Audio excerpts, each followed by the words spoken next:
Antecedente para encarrilarnos al tema de hoy. Decíamos hace 8 días que Santiago tiene más características de un profeta que de un discípulo de Jesús. Esto por el tipo de predicación, de enseñanza que él hace. Santiago es duro, es directo, es claro en lo que él habla, y su llamado, la forma en que Santiago expresa la palabra de Dios, tiene que ver con el interés que él tiene de que el cristiano, el que escucha esta palabra, se ha movido a cambiar su estilo de vida, ¿sí?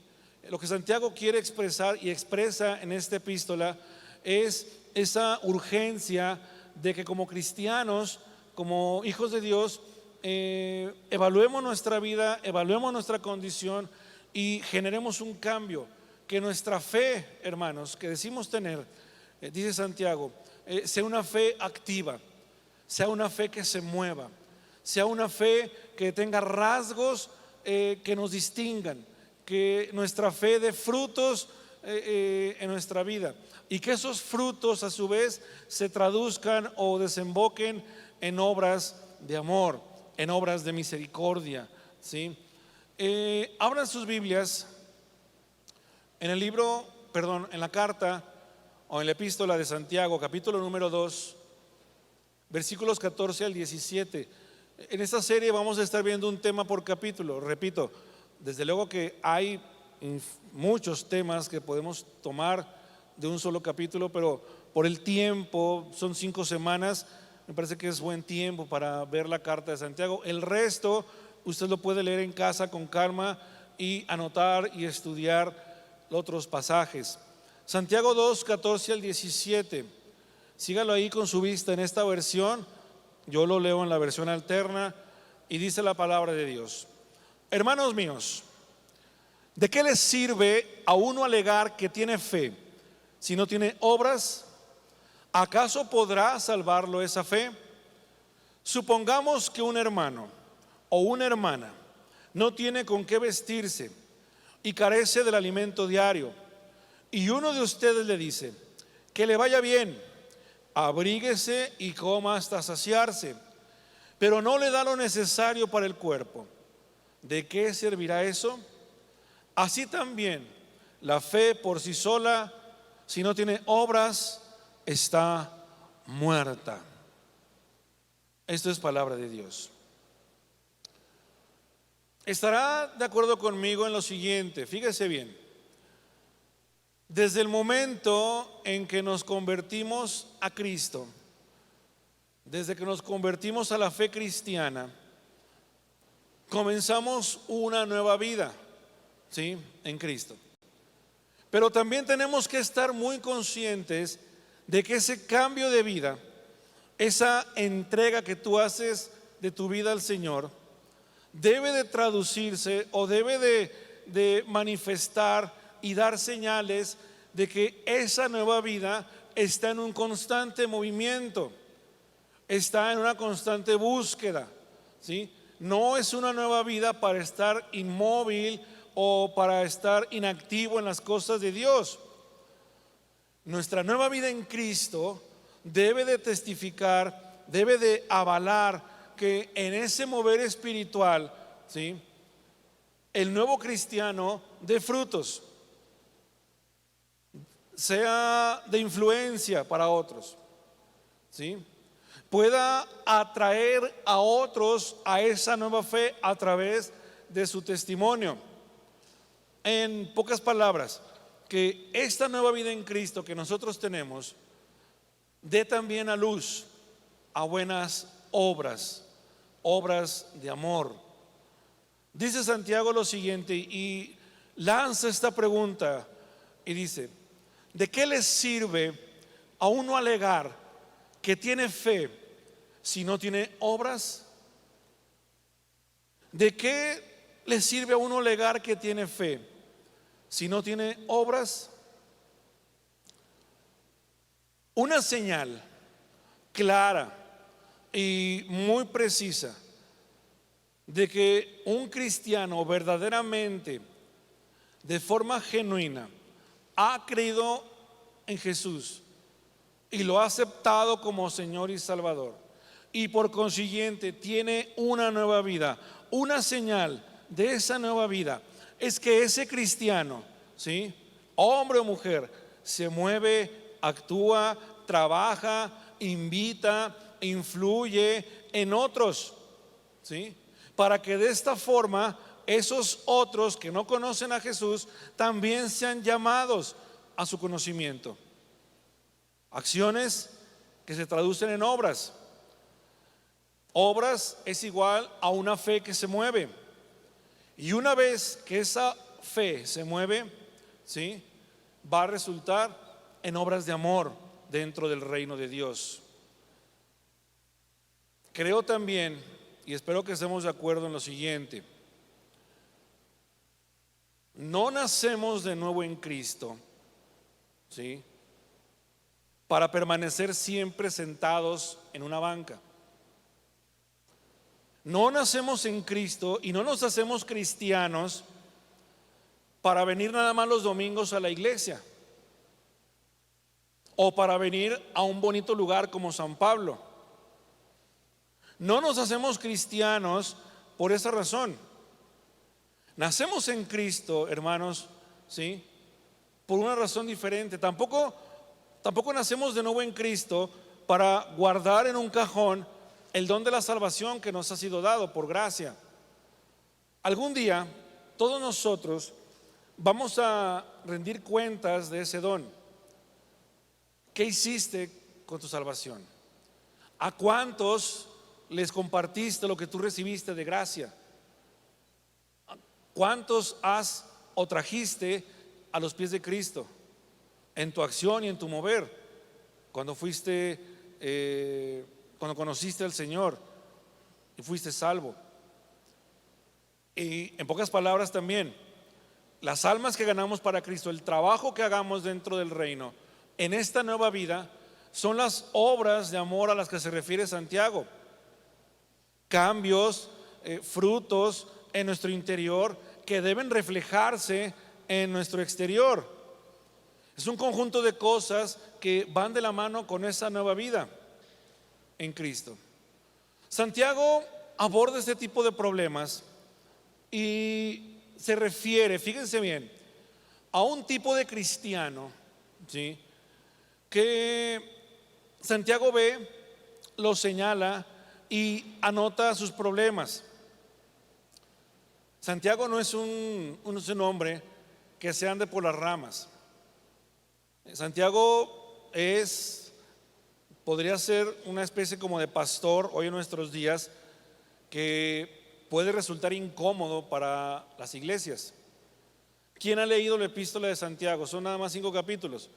Seguramente usted, cuando la leyó, podrá quizás entender a lo que me estoy refiriendo, porque Santiago es muy claro, es muy directo, es muy punzante en ocasiones, puede ser incluso hasta mordaz, ¿sí? ¿Por qué? Porque Santiago aborda los temas que tienen que ver con la hipocresía, con la doble cara o el doble ánimo, como vimos la semana pasada, con la falta de amor, con la forma de ayudar o de ser transparentes con el pobre, con el necesitado. Santiago es un hombre que urge al cristiano a llevar una vida que constantemente dé frutos, ¿sí?, que ese cristiano no esté inactivo, no esté sin hacer nada. Y Santiago se enfoca en un tipo de cristiano que es aquel que entiende la fe y vive esa fe, pero solo de manera verbal. Una fe que se dice, que se habla, que se proclama o que se recita, ¿sí? Ese tipo de cristianos que llevan su membresía o llevan su estatus de cristiano como una especie de membresía solamente y nada más. Son ese tipo de cristianos, ¿sí?, que no se mueven en el quehacer del reino. Son los que constantemente y en la comodidad de una vida sin compromiso, son los que critican, son los que señalan, son los que murmuran. pero casi nunca proponen, nunca son innovadores, no prueban, no se arriesgan, no procuran un cambio en el mover de las cosas de Dios. Santiago quiere demostrar a través de este capítulo y en toda su epístola que aquel que diga que tiene una fe en Cristo, necesariamente esa fe tiene que ir de la mano con una profunda acción en su vida. Fe y acción, fe y trabajo, fe y actividad en el reino. Y que si esta actividad no existe, entonces Santiago pone aún la propia existencia de esa fe. En síntesis, fíjese bien, una fe que nada más se presume, una fe que se proclama, ¿sí? Pero que no se traduce, que no da frutos, ¿sí? Que no da obras, es una fe que no se puede salvar. Es una fe, como apunta Santiago, que está muerta en sí misma. Una fe que no se mueve, una fe que no produce, una fe que no da fruto. Es una fe que en sí misma está muerta, dice Santiago. Vaya, si tiene su Biblia, vaya a Lucas, al Evangelio de Lucas, capítulo número 6, versículos 43 al 45. Y estas son palabras de Jesús. Y miren lo que Jesús dice en esta porción del Evangelio. Lucas 6, 43, 35.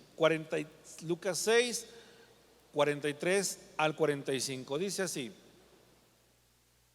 ningún árbol bueno da fruto malo, tampoco da buen fruto el árbol malo. A cada árbol se le reconoce por su propio fruto. No se recogen higos de las espinas, ni se cosechan uvas de las zarzas. El que es bueno, de la bondad que atesora en el corazón, produce el bien.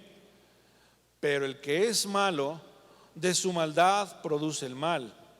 Porque de lo que abunda en el corazón, habla la boca.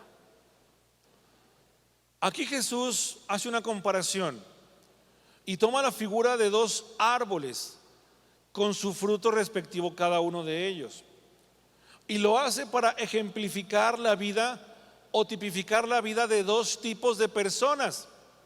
Cada árbol que vimos en este pasaje representa a una persona, ¿sí?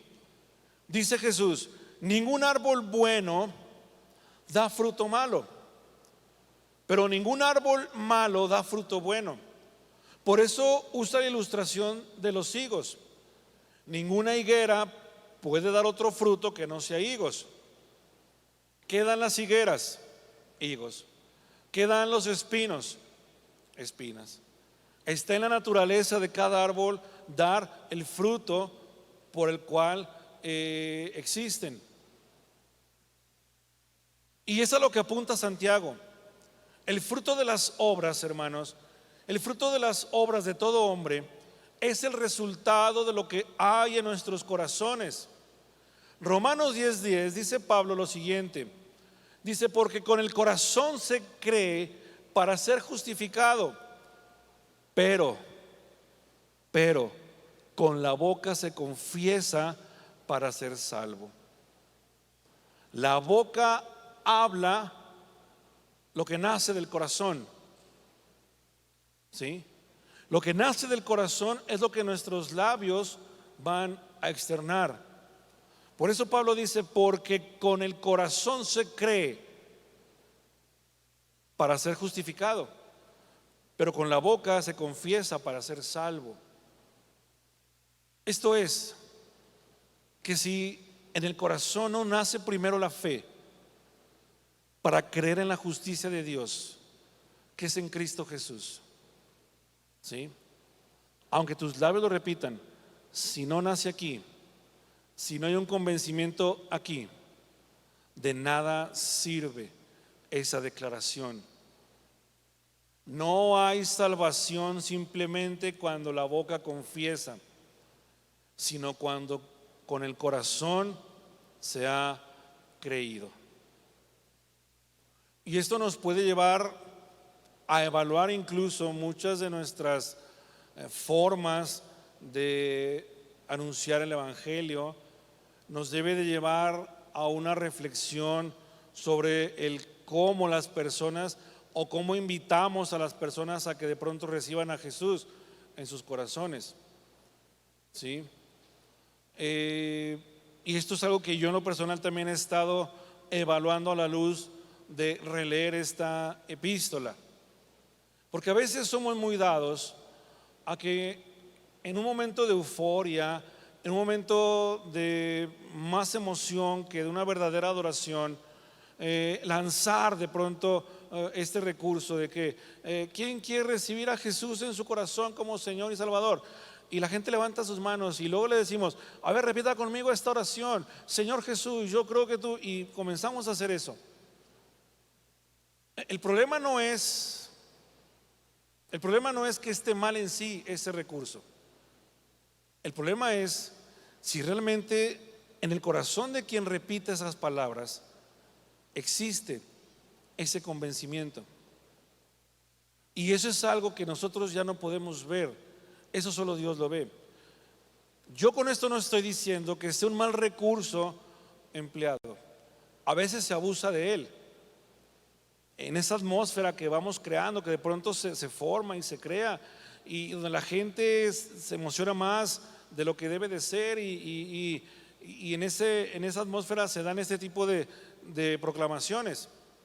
Puede ser que en ese momento, a pesar de esta atmósfera, puede ser que alguien verdaderamente, de forma genuina, ahí en esa oración él diga, sí creo, con su corazón. Eso solo Dios lo ve.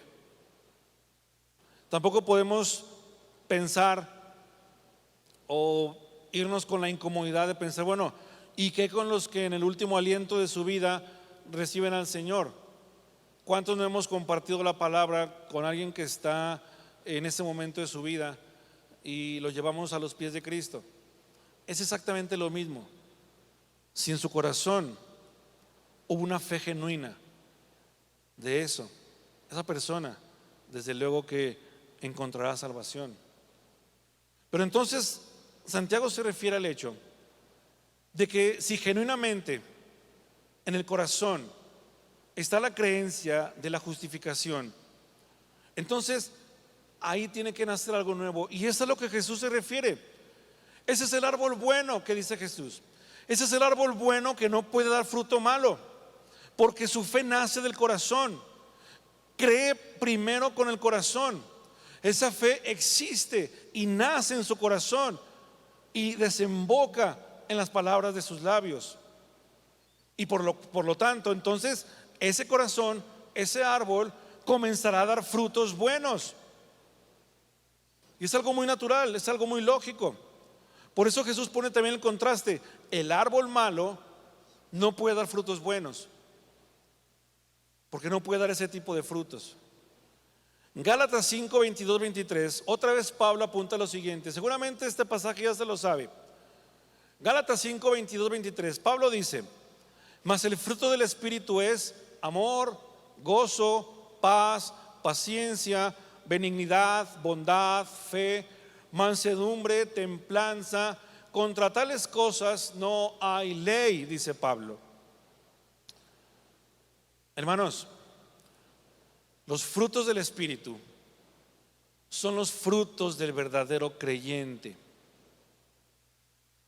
Y todos estos frutos que menciona Pablo son características de Dios también. Y esto es increíble y es sorprendente. A ver, y para que no se esté durmiendo, bueno, perdón, lo voy a interrumpir en sus pensamientos profundos acerca de esta palabra. Contésteme con un amén con lo siguiente. Vamos a hacer este ejercicio. Si los frutos de los que habla Pablo son los frutos del verdadero creyente, y estos frutos son características de Dios, entonces estaremos de acuerdo con un amén que Dios es amor, que Dios es paz. Díganlo bien, que no me den el avión. Que Dios es paciente, que Dios es bueno, que Dios es bondadoso, que Dios es fe. Se les va acabando el aire. Que Dios tiene templanza, tiene dominio propio. Amén. Bueno, entonces, fíjese bien, puesto que somos hijos de Dios, ¿usted es un hijo de Dios? ¿Usted es un hijo de Dios? Ok. Puesto que somos hijos de Dios, por la razón de que hemos creído genuinamente, verdaderamente en que el Señor Jesucristo es el Mesías, ¿estamos de acuerdo? Jesús es el Mesías, amén. ¿Estaremos de acuerdo que Jesús es el Hijo de Dios? Amén. Y estaremos de acuerdo en que le hemos aceptado como único y suficiente Salvador. Amén. Bueno, ya fueron muchos aménes por hoy. Entonces, lo normal, lo absolutamente normal, después de haber dicho tantos aménes, es que entonces usted y yo, como hijos de Dios, como cristianos, lo normal sería exhibir, reflejar las mismas características de nuestro Padre Celestial. Y ya no hubo tantos aménes. Porque entonces, a ver, veamos lo siguiente. Ya dijimos que Dios es amor, amén. Dios es paz, amén. Bueno, y nosotros somos hijos de Dios. Y esas características tienen que estar en nosotros. Entonces, ¿nosotros somos buenos? No, qué bueno que no hay aménes, porque miren, quiere decir que cuando le piensas dos veces al amén, el Espíritu te está diciendo: no seas mentiroso, no seas mentiroso, te estoy viendo. Y dice uno: pues sí. ¿Somos amables? ¿Nos llenamos de gozo? ¿Somos sufridos? No que estemos siempre sufriendo en el sentido que estemos llorando y tristes, no. Hay gozo y hay un sufrimiento también sufrimos por los que no conocen a Cristo, amén. Nos aflige que nuestra familia no esté en el conocimiento de Dios. Eso es sufrir, a ese sufrimiento me refiero.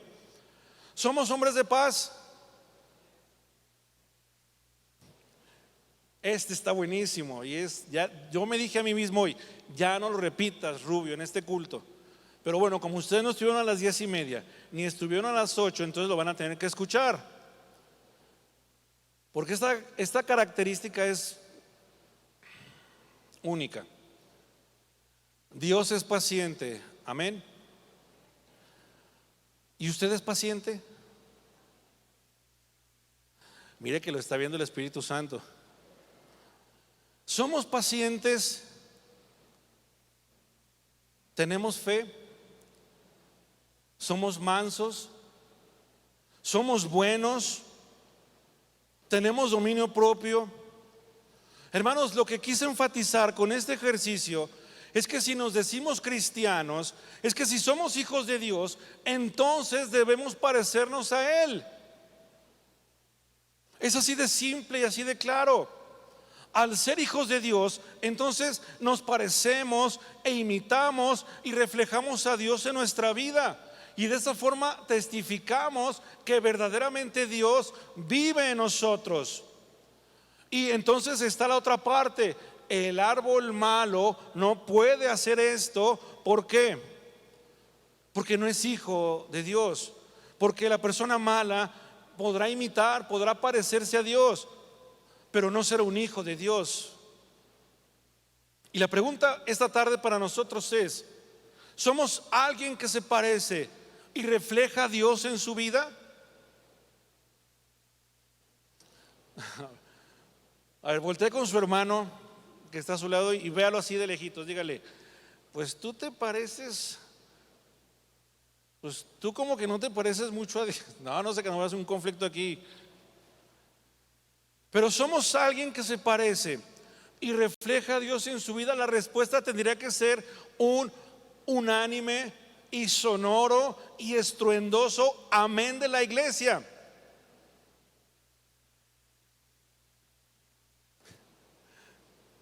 Y no lo hubo, porque sabe que hay cosas que no reflejamos de Dios en nosotros. Esa es la verdad. Hay cosas, hay características de Dios que nos cuesta trabajo reflejar. Ni somos pacientes, ni somos a veces tan bondadosos, ni tenemos a veces mucha templanza. Somos muy pasionales, de pronto somos muy viscerales. Ay, Señor, ojalá tú no te salgas de los grupos de WhatsApp que tienes en el cielo.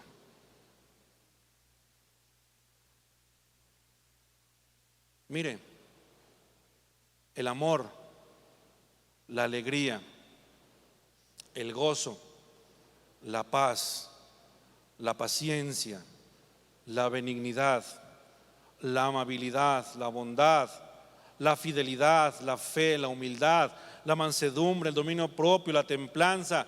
La conjunción de estas dos versiones en los mismos frutos son los rasgos que deben reflejar nuestra vida diaria. Y si los tenemos, entonces el resultado es una vida de obras. No podemos hacer obras buenas si no tenemos estas características. No podemos hacer obras de bondad, obras de amor, si no tenemos el amor de Dios en nosotros. No podemos ayudar al pobre, al necesitado, si no hay misericordia, si no somos amables. Primero nosotros. Dice Santiago, fíjese lo que dice Santiago. Fíjese lo que dice Santiago. Es que ya se me saca un poco la boca. Supongamos que un hermano o una hermana no tiene con qué vestirse y carece del alimento diario, y uno de ustedes le dice que le vaya bien, hace mucho frío, abríguese y coma, que está muy flaca, coma hasta saciarse, ándele, que le vaya bien, Dios le bendiga. Y luego concluye Santiago, pero no le da lo necesario para el cuerpo. ¿Qué frutos testifican que nuestra fe es genuina? ¿Qué obras testifican de un cambio de vida en nosotros? ¿Tienes una fe en Jesucristo, hermano?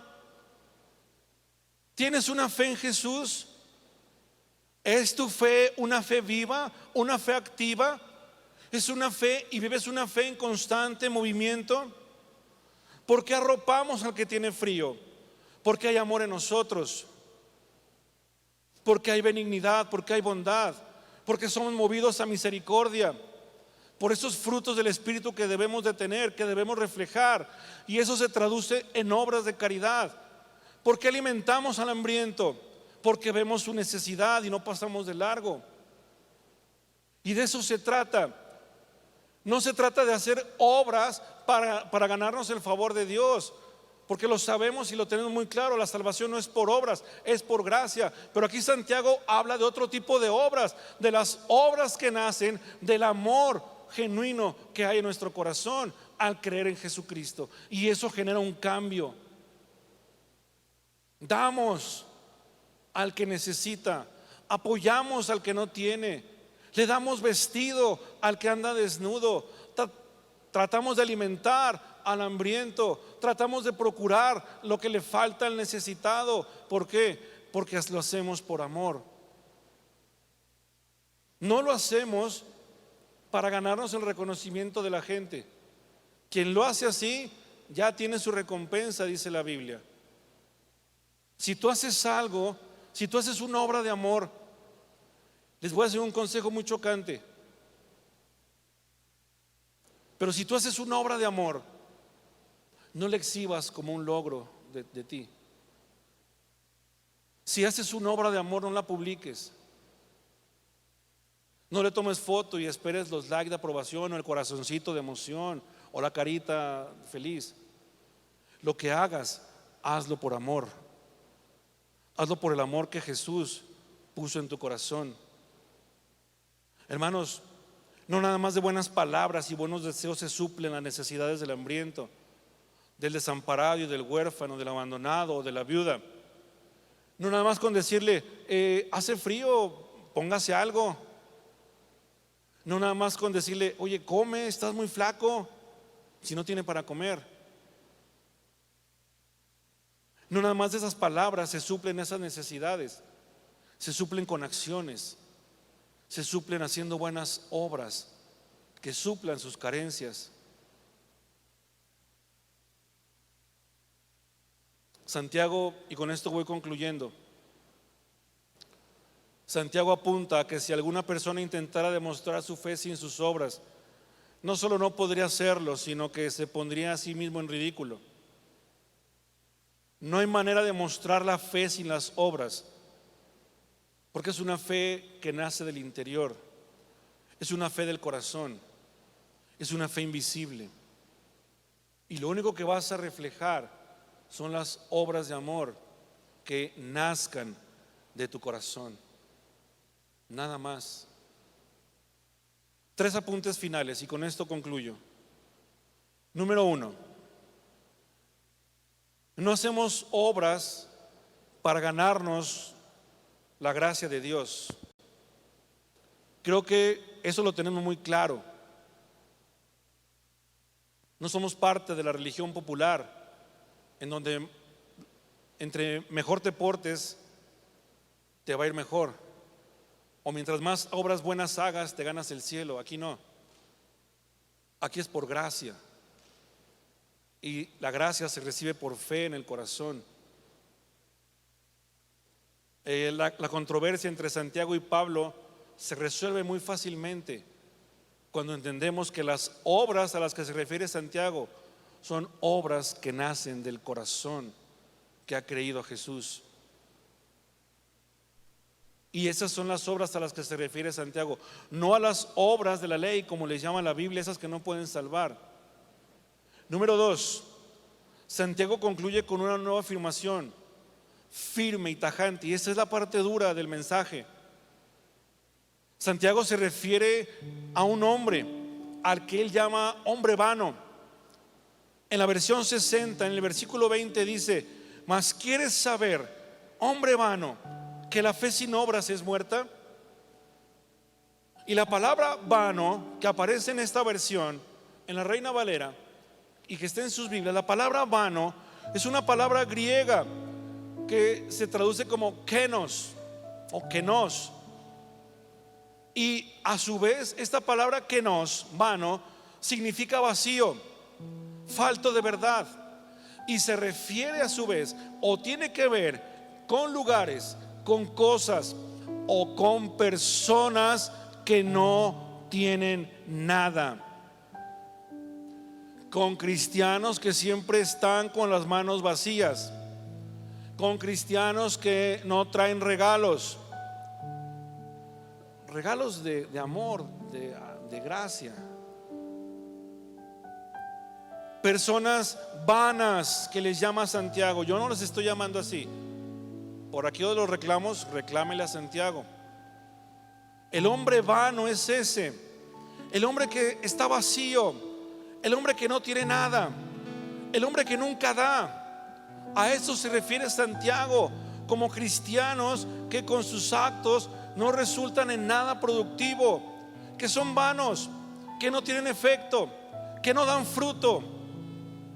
Un hombre que tiene una fe vana terminará siendo un hombre vano, terminará siendo un cristiano vacío, un cristiano que es improductivo, que no da nada, que no produce frutos, que no refleja frutos y que por consiguiente no hace obras de amor en su vida.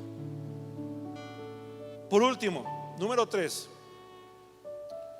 alguien que presuma solamente tener como fe una membresía en la iglesia y que diga: yo tengo fe porque voy a la iglesia, Yo tengo fe porque leo la Biblia. Yo tengo fe porque sirvo en un ministerio. Yo tengo fe porque vengo de una familia de tercera y cuarta generación de cristianos, pastores, evangelistas, ministros, etcétera, etcétera. Pero si ese cristiano solo es un militante de banca, que no refleja frutos como los que vimos, que no hace obras, pero que con todo y ello defienda su fe como genuina, dice Santiago, solo tendrá una fe muerta y él mismo terminará muriendo. Alguien que tenga una fe vana termina siendo vano completamente. Y sí, junto con todas sus credenciales y todo su currículum eclesiástico. Efesios 2:10 dice lo siguiente. El apóstol Pablo escribe lo siguiente, ponga atención. Dice, pues es Dios quien nos ha hecho. Somos hechura de Dios, dice la otra versión. Él nos ha creado en Cristo Jesús. Somos hechura de Dios, creados en Cristo Jesús. ¿Para qué? ¿Qué dice su Biblia? ¿Para qué? ¿Para estar sentado en las bancas? ¿Para venir los domingos nada más? ¿Para llevar nuestro cristianismo como una credencial, como un gafete que diga yo soy cristiano porque voy a la iglesia? Bueno, de esos hay muchos. Pero dice Pablo, somos hechura de Dios, creados en Cristo Jesús, para que hagamos buenas obras, siguiendo el camino que Él nos había preparado de antemano. Esa es la razón por la que estamos aquí. Bueno, una de las razones. Esa es la razón por la que tú y yo estamos aquí y nos reunimos. Porque somos creados en Jesús. Somos, lo voy a añadir de esta forma, y perdón por la irreverencia, somos hechura de Dios, recreados, reformados, regenerados en Cristo Jesús. ¿Para qué? Para hacer buenas obras. Y entonces la gracia y las obras se juntan para dar a luz a obras de bondad, a obras de amor, a obras de misericordia. Quiero hacer un llamado en esta tarde. Hay un himno que en la mañana interpretamos, y este himno es muy hermoso. En una de sus estrofas dice lo siguiente: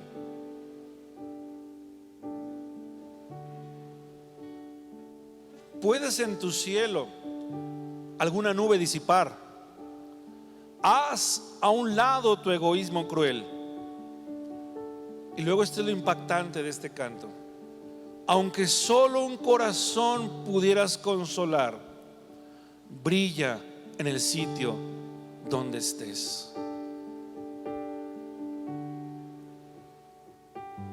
Torreón para Cristo. Y decimos amén, bien emocionados. Sí. Bueno, no se puede Torreón. Mi colonia para Cristo. Bueno, tampoco se puede la colonia. Mis vecinos para Cristo. Uno solo, dice el canto. Uno solo. Pídele a Dios, y este es el desafío al que yo te invito. Pídele a Dios que te muestre un corazón necesitado, que te ponga en el lugar de un corazón que necesite consuelo, y que a través de tus actos, de tus obras de amor, le compartas de ese amor que Dios tiene para él. Que le compartas que cuando tú la has pasado mal, ese Jesús también te ha consolado. Pídele a Dios que te muestre un corazón con necesidad, un corazón que puedas impactar, para que ahí tú brilles. Y es más, para que el que brille sea el Señor. De eso se trata. El segundo desafío es que yo te quiero invitar a que el próximo domingo 6 de junio preparemos una ofrenda de amor. Lo hemos hecho en anteriores ocasiones, hemos bendecido a mucha gente. No lo hemos proclamado, no lo hemos anunciado, porque no tendría caso hacerlo, y es Dios quien hace lo demás. Pero sí puedo compartirles como testimonio que durante los 14 meses que no estuvimos en la iglesia, el banco de despensas de la oficina nunca se terminó. Siempre tuvimos un apoyo, siempre teníamos un presupuesto al principio. Y me acuerdo muy bien en aquella junta, no sé si alguien de aquí de la junta lo recuerde, ¿para cuánto nos alcanza? Ingenuamente pensamos, no, bueno, pues esta pandemia en un mes vamos a regresar, en 2 meses, sí. ¿Para cuánto nos alcanza? Ah, pues aquí está mi hermana Tere. Y mi hermana Tere decía, pues bueno, después de hacer números, pues nos alcanza para 2 meses. Nosotros poniendo el panorama así más extremo, nos alcanza para 2 meses. No, sí lo hacemos. Y ándale, 1, 2, 3, 4, 5, 6, 7, 8. Llegamos al año y todavía le seguimos 2 meses más. Hermana, ya no hay despensas. Y Dios ponía, y Dios suplía, y Dios traía. ¿Saben por qué? Porque en el corazón de esta iglesia está el amor de Cristo. Y yo espero que en tu corazón esté ese amor de Cristo por dar. La ofrenda a la que yo te estoy invitando que levantemos el domingo 6 de junio es para 2 siervos, para 2 pastores que no le están pasando nada bien. Uno es el pastor Alfonso García, de recién recuerdo aquí en la iglesia. Las cosas no están caminando muy bien con él y su salud. El otro es el pastor Pascual Hernández, que muchos conocen y aprecian. Él ha perdido la vista de su ojo derecho y necesita una operación urgente. Y hagamos esa obra de amor. Es un corazón nada más. Póngase de pie. Este canto que usted está escuchando, la introducción, es un canto muy bonito. Es un canto inspirado, sin lugar a dudas, por Dios. Es un canto que cuando se dio a conocer revolucionó nuestra forma de adorar y nuestra forma de comprometernos con Dios. Pero ¿sabe qué es su letra? Su letra es desafiante. A mí me gusta acuñar este término, porque es una letra que nos desafía, que te dice, a ver, dice, renuévame, Señor. Dice, ya no quiero ser igual. Hace rato que decíamos, ¿cuánto reflejamos los frutos del Señor? Los amenes fueron disminuyendo. Y yo decía, qué bueno, que no te dé pena, porque el Espíritu Santo nos está ahí redarguyendo y dice, no seas mentiroso, Juan Carlos. Si tú eres bien impaciente, si tú no tienes amor. Y este canto habla de eso. Dice, ya no quiero ser igual. Pon en mí tu corazón, dice el canto. Y luego añade, porque todo lo que hay dentro de mí necesita ser cambiado. Necesito cambiar, Señor, para ser un cristiano activo. Necesito cambiar mi apatía, mi enfriamiento. Necesito cambiar mi pensamiento. Necesito cambiar mi displicencia. Necesito cambiar las cosas que obstruyen que tú seas lo primero en mi vida. Necesito que todo eso lo cambie, Señor. Y de eso habla este canto. Y cántalo al Señor, pero pídele en ese canto que te ayude. Señor, en esta tarde, aquí está tu iglesia presente.